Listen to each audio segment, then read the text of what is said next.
Hi everyone, Noel Julian here. Welcome to a very special episode of Take the Road. I'm here with Mike Brewer of Wheeler Dealers. Mike, great to meet you. And you, Noel, yes, very nice to meet you. So, we've got a brand new series of Wheeler Dealers coming to the UK. Yes. And to me, it really feels like you guys have been ramping it up lately. Wheeler Dealers, I think we try to ramp it up every year. It's the longest running car show now in the world, 15 years, wow. And it's still going. And we've been sort of pushing the boundaries and the bar. We're raising it every year. The audience, they tend to want more and more insights and more information every year. And Ant, fortunately, is delivering in the workshop what's with his clear explanations and his mechanical knowledge. And more than ever, I'm trying to now give some of my buyers tips and sellers tips, particularly in this new series. And we're going to expand on that even further. We're going to try to, as the series move on, we're going to be trying to put as much of the what we do on screen in the hands of the viewer, okay. To really get. We always have done, but we're going to really push that even further.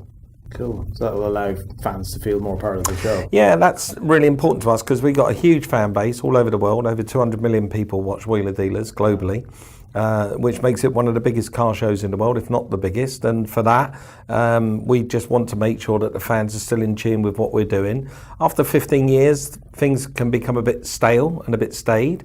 It can be, but we've made different changes to the show over the last few years, and one of them is refresh the show with new energy and enthusiasm. And with that new energy and enthusiasm comes a new set of criteria that, me as a person who produces a show along with a great team, I just want to keep making sure that this show continues to succeed and continues to grow. It's not often you can say that after 15 years of being in TV, very much a small family show with cars at its heart. And we just want to keep delivering that clear message that anyone can have a go at doing this themselves with a good set of tools and some confidence. So Ant he's new in the role, but not really new now because he's got one series under his belt. Yeah, no, he's now an established old hand. Yeah.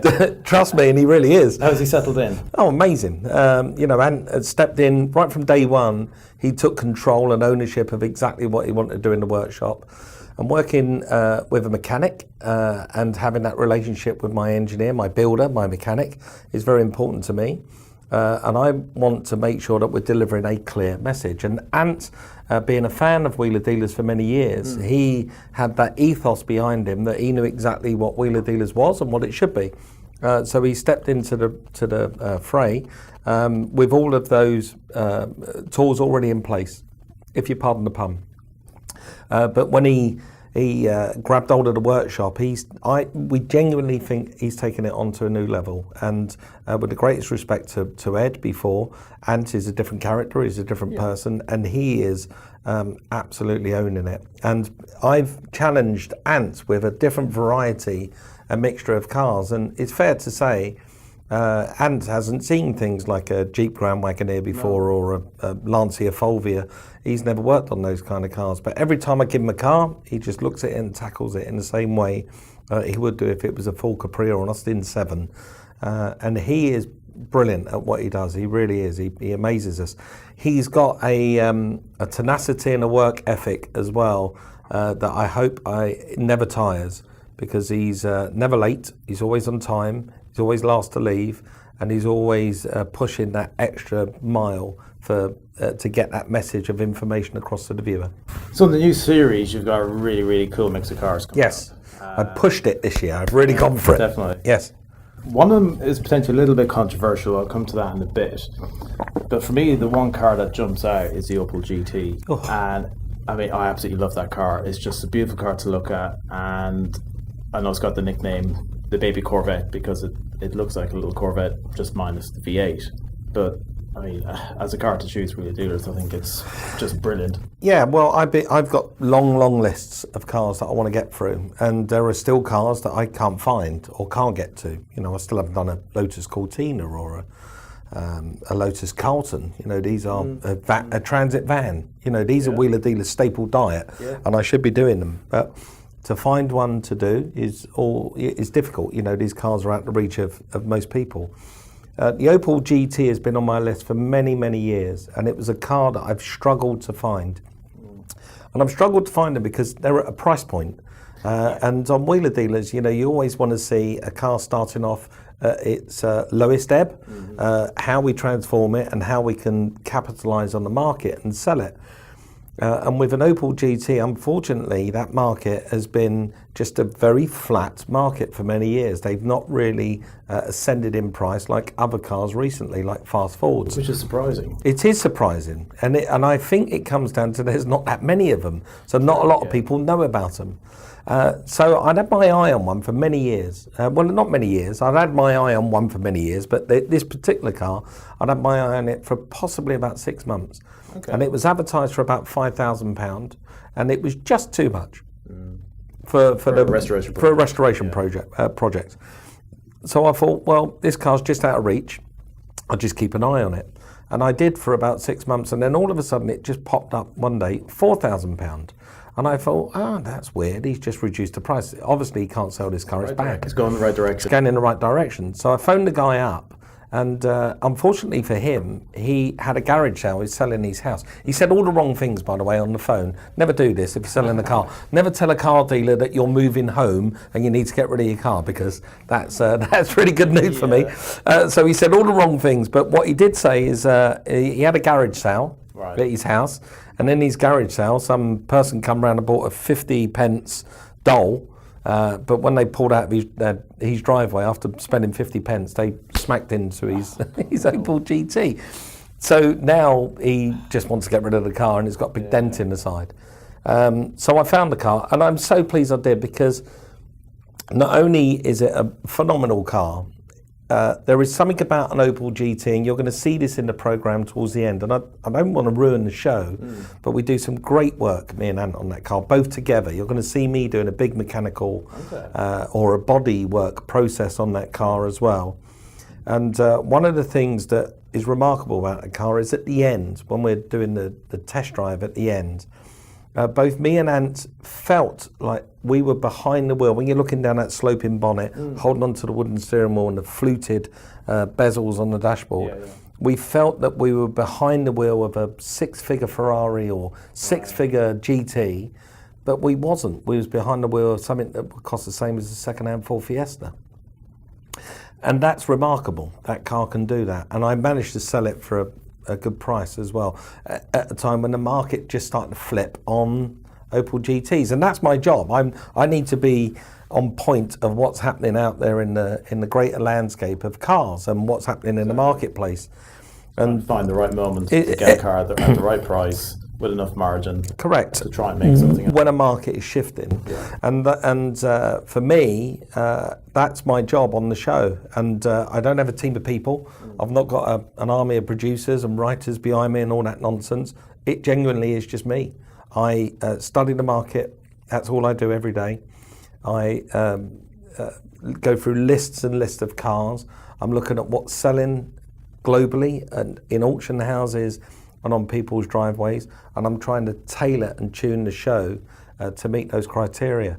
And the Opel GT just happened to hit that. Well, in fact, there's about 4 cars in this next run, but the Opel GT was one that hit the sweet spot. And one of the cars that's coming up in the new series is the Porsche 924. Yep. And that's basically for you guys going right back to the beginning. Yep. The first car you ever did was a 924 back in 2003. Yes, a long time ago, 15 years ago. So the idea behind that is not because I needed to do another 924. Right. It's because I wanted to pay respect to the show previously. Okay. I wanted to show the audience just how far the show has come over those 15 years. We've had a loyal fan base for many years who've come along for the ride and the journey. And I wanted to show people that after 15 years of making this TV show, fundamentally, the show's never changed. It's still what it is. I still go out and find a car. I still hand it to my mechanic. He repairs it in the workshop. We take it for a drive at the end, and then we sell it. And the show is exactly the same. And fortunately, because of that one car, that Porsche 924 that we did 15 years ago, and that one thing that we did on that show, we now have 50 car shows on TV, all copying the same format. You can't switch on a TV channel without there being another clone of Wheeler Dealers. There's a clone of Wheeler Dealers appearing weekly at the moment. And that's brilliant, that's flattering for us. We can't ask for any more car shows. There are whole networks now in the world that make car restoration programs, and truthfully, I don't think they would be there without that car and that show, Wheeler Dealers, that started all that time ago. So one of the other cars you got coming up is a 1972 Datsun 510. Now, I just think Japanese cars from the 70s, especially two-door coupes, are just so cool, and I just absolutely love them, and they're very, very rare. And I think it's going to be really cool to see what you guys do with this Datsun. I'm quite good at night buying cars. Yeah. And this series, you got skills. I've got skills. So you can see this series, you know, just how far I'm taking it. And with this one, more than ever, you know, I said to you earlier that we make a global car show. We don't make a car show for a UK audience, an American audience, Japanese audience, a German audience. We make it for an audience all over the world. And so the variety of cars already we just spoke about, an Alfa Spider, and now we're talking about a Datsun 510. They're two different cars, two different markets. The Datsun 510 is one of those cars that is now as iconic as an Escort Mark 1. Yeah, I'd agree. In fact, if you drive one, they're almost, you can't tell the difference. If I blindfolded you and put you in a Datsun 510, you would not know the difference between a left-hand drive Escort Mark 1. They're the same. Wow. The Datsun 510 is now going through a renaissance period in terms of their values globally. They're going for the crazy money. And I thought I need to get in on this market and I need to find it quickly. The problem is finding a 510 in America that people don't want crazy money for, or it's not cut into 4 pieces, is almost impossible. But I managed to track one down, and when you see this car at the beginning of the show, you will probably think I've gone a little bit crazy.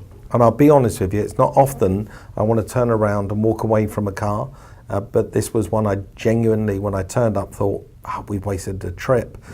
I've got a cameraman with me, I've got a sound man with me. This has cost money to get us here today.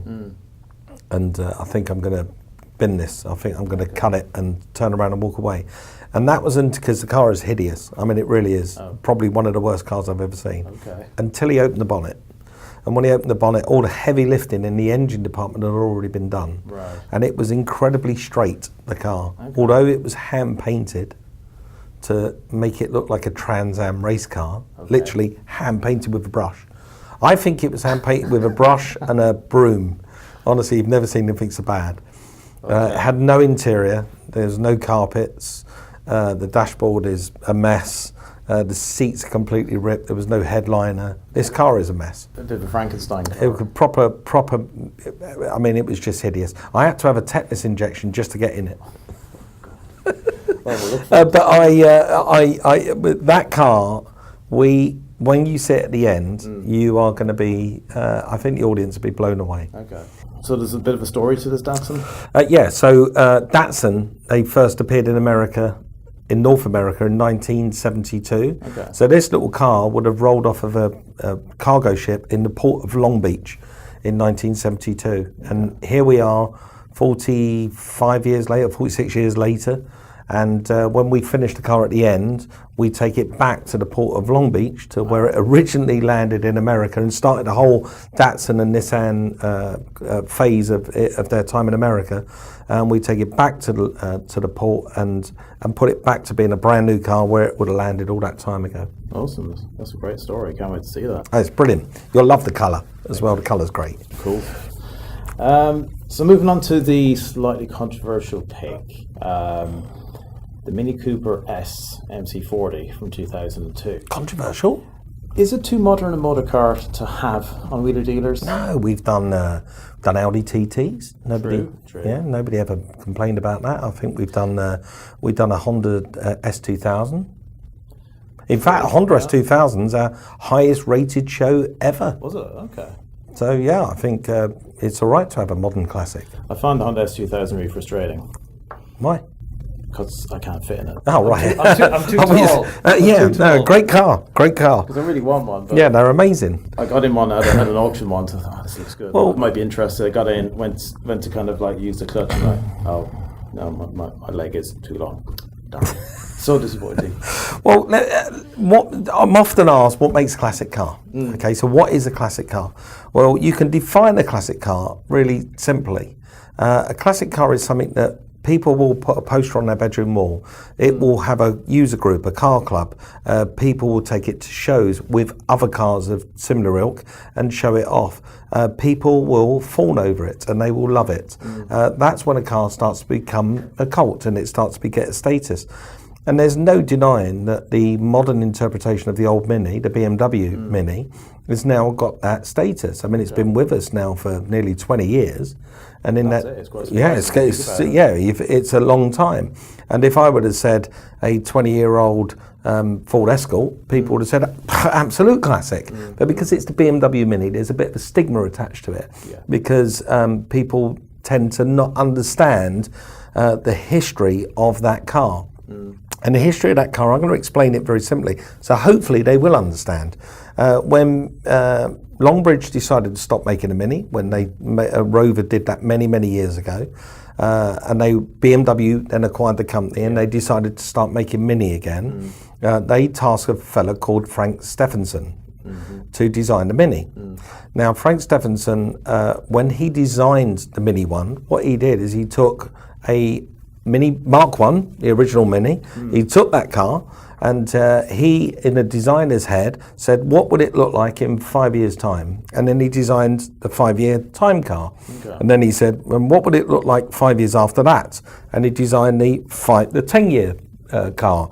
Then he went, what would it look like 5 years after that? And he designed the Mini one. And so he ended up with what the Mini one would have been anyway. It would have been that car anyway if Mini had carried on making it. And I think that's great. That's a great story. By the way, Frank Stephenson also designed the Escort Cosworth, and he went on to become the design boss of McLaren. He also did the Ferrari 612 Scaglietti, the Ferrari 458, everything McLaren since 2006. So I think the guy knows what he's doing. He does. And that wing on the Cosworth. And the wing on the Cosworth, right. So this guy is an icon. I think he really knows his stuff. If I'm ever, and I'm constantly asked by the audience out there, please do a Mini Mark 1, Mini BMW Mini, Mark 1 BMW Mini. And I'm constantly asked. And I know that it's going to raise eyebrows. People go, it's not a classic, it's a BMW. Frankly, they're idiots. If you don't mind me saying, because it is now a modern classic. There will be people this weekend gathering in their Mini ones, their BMW Mini, and going on a rally, going on a run. Fantastic, right? And I applaud that. So if I'm ever going to do a Mini one, I want to make sure it's going to be a special one. Now, my favourite car in the whole world is an original 1964 Mini Mark 1 Cooper S. It's the same car that Paddy Hopkirk drove in the Monte Carlo Rally. That's my car. That's what I want. People may think I want a Bentley or a Ferrari or a 250 GTO short wheelbase. They may think I don't. I just want that Mini Mark 1. That car, you don't drive it, you wear it. It's like putting on a glove. It's just amazing. So that's the car that I want. And if I'm never going to get that car. That's not going to happen on Wheeler Dealers. They just don't exist. So the next best thing to that, 40 years after that car, BMW Mini celebrated their 40th anniversary with 1,000 one-off special edition. I can't say 1,000 one-off, that doesn't make sense. But 1,000 special edition, limited edition BMW Minis called the MC40, Monte Carlo 40th anniversary. This is a John Cooper S. This car's got a supercharged engine. It's a phenomenal car, drives like a go-kart, and it feels exactly like the original Mini would have done. It's got that DNA, that heritage that goes along with it, purely because Frank Stephenson designed it that way. So I found this car that had every part of the special edition, the MC40, removed, and somebody had lowered the springs, put stupid exhaust on the back, changed the headlamps, taken all the graphics off, all those bits that made it a one-off, if you like, a one of 1,000. They'd taken all those bits off, and I managed to find it. And we put all that stuff back, and we turned it back into the MC40. Sounds like that previous owner didn't know what they had. So for that alone, and when I'm gonna, because I have quite a frustrating time sometimes with the audience. If anyone complains that there's not enough mechanical content in Wheeler Dealers, after they watch that show, I will gladly come to their house, mow their lawn, and wash their car for free. Because, and I mean that, because this show, that one particular episode, takes the whole front of the car apart, services the whole supercharger, every part of the front of that car comes apart. He services it, and then he puts the whole thing back together. And I've never seen as much mechanics in an episode of Wheeler Dealers as you're going to see in that car. Okay. And he shows you, the audience, how to do it at home yourself. It's scary what he shows you because it looks so big. But he does it with home tools, he does it in a garage, under a light, and he shows you exactly how you can do it. BMW would charge you £1,500 for that service. Yeah, I can imagine. We do it for 90 quid. Coming back to Ant again. Yep. You like Ant, don't you? He's cool. I can get you to meet him at some point if you want. Yeah. Don't fawn over him though, don't be like that. Because he's a good looking guy. His hair's good though. His hair's great, yeah. He needs to be the voice of, I don't know, one of these hair colouring, like some hair Just for Men or whatever it is. Yeah, he needs to be, because he has gone incredibly grey. It's well known on Twitter that he likes cake. A phenomenal amount. The budget's gone. Is it? We've blown the budget on cake, yeah. Does he love cake more than cars? Yes, I think truthfully, yes. I would say I would put cake in front of probably family as well. Wow.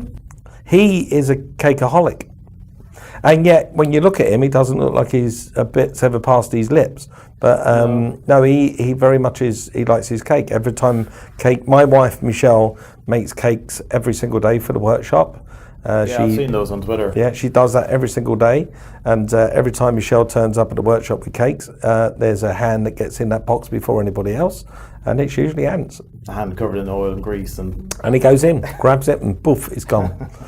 Moving on to something a little bit more serious. As a classic car owner, I'm a bit concerned about the future for classics because we're kind of in an environment now where obviously the environmental concerns are very high on the agenda. The whole diesel gate with VW and just pollution in general. There seems to be a lot of pressure now on the car community. Big drive towards electric vehicles and alternative fuel vehicles. And I kind of, at the back of my mind, I'm kind of like, what's going to happen to classics in the future in like 10, 20 years' time? Are we going to be hounded? Are we going to be taxed out of existence? I mean, where do you see the industry going? Well, fortunately, because of my position, I get invited to give a speech every year at the House of Commons and to put a point across on behalf of classic cars and classic motoring enthusiasts. And I've done that for quite a few years. And they do listen. And I've been part of the campaign for rolling tax exemption, which I'm pleased to say after my speech, they made it law.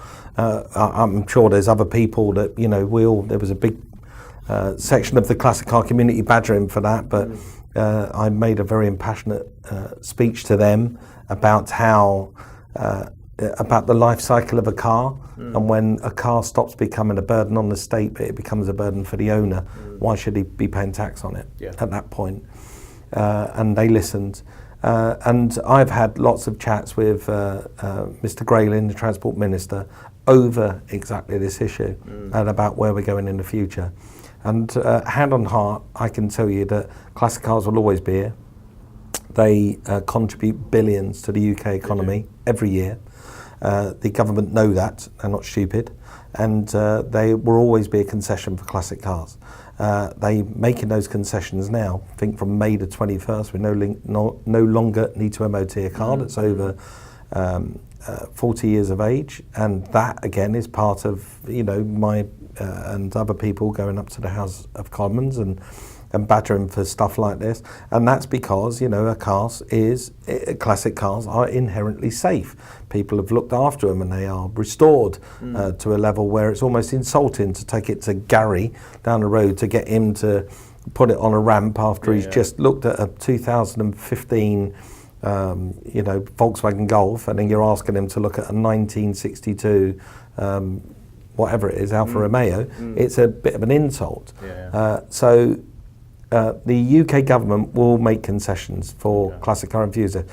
I think the fear is that it's going to be a fuel thing. We're ending up going into this Mad Max world where everyone's going to be fighting over that last can of fuel, you know, and we won't be able to drive our petrol vehicles on the roads anymore.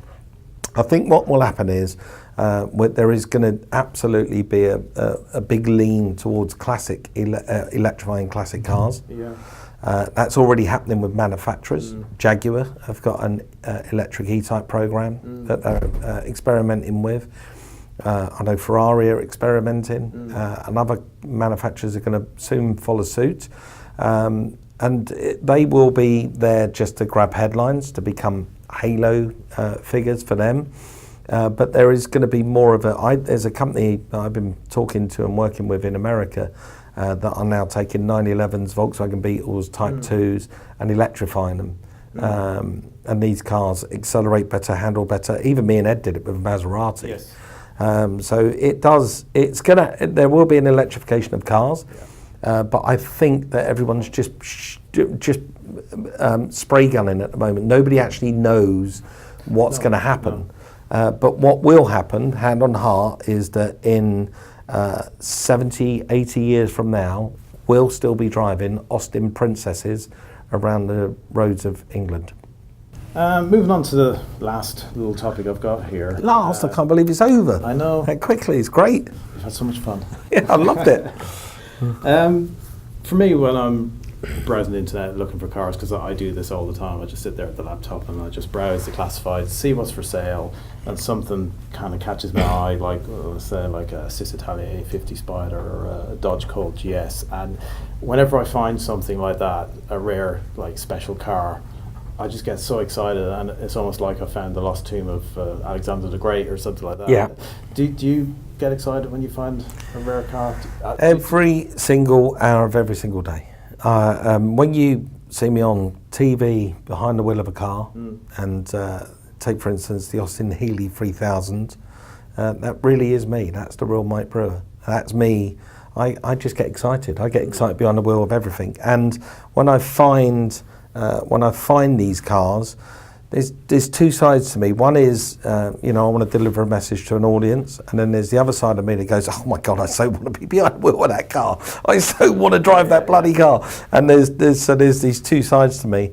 And, but fortunately, I work in this brilliant job. These wonderful people at Discovery have given me this chance for all these years to just explore my hobby and my passion, which is cars. And I've restored over 170 cars, and in the cars that I've restored, they're like my babies. I get to drive them and fix them up on TV, and I get paid for it. This is my job, and I absolutely love it. I can't tell you just if the thought of it. The thought of that going away just horrifies me. It terrifies me because I can't function without cars in my life. Cars are genuinely cars are my thing.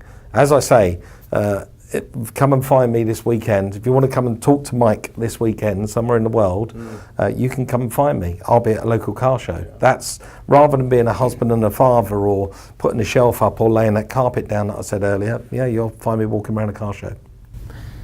It's a passion and a bit of an addiction, but we love it.